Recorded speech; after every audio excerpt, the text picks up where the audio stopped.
এ বাবা শোন শোন শোন শোন শোন, একটা কাজ করবি? হ্যাঁ করবো।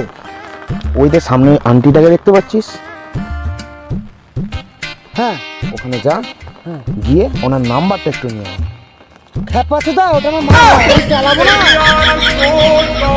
बदला नहीं है मौसम जरा सा रूठा